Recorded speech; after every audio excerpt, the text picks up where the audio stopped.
The San Francisco Bay Area is the second busiest gateway for ships and vessels on the western coast of the United States. And it's also a migration route for a large whale population, particularly in this season.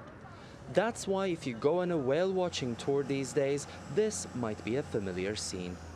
The reason why we're working on this whale so much, folks, is it's possibly in danger, it's possibly been hit, it's possibly been entangled.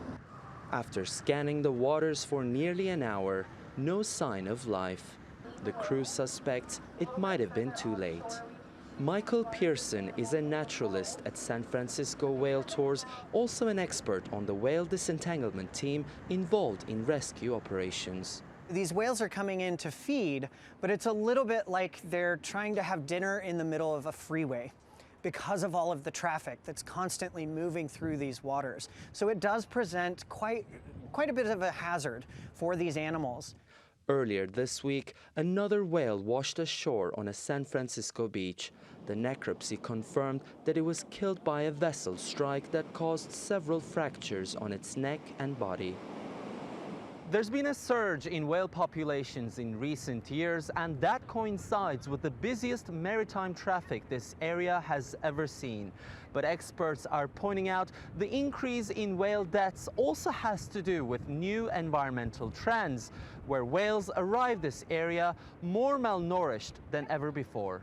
If they see marine mammals in distress. The chief pathologist at San Francisco's Marine Mammal Center says the warming up of the water temperatures might be the cause for whales struggling to find food.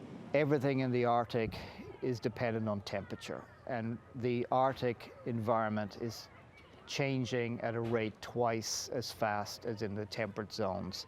So it's affecting everything from the microscopic algae and plankton in the water column right up to the great whales that feed on those animals.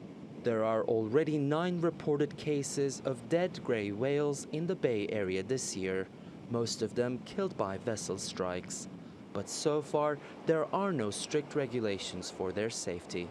If through data collection it can be determined that this is an important habitat for these animals, then that opens up the possibility of extending some sort of protection for these animals when they're in San Francisco Bay. Things like reduced speed limits for commercial vessels, very strict designated shipping lanes.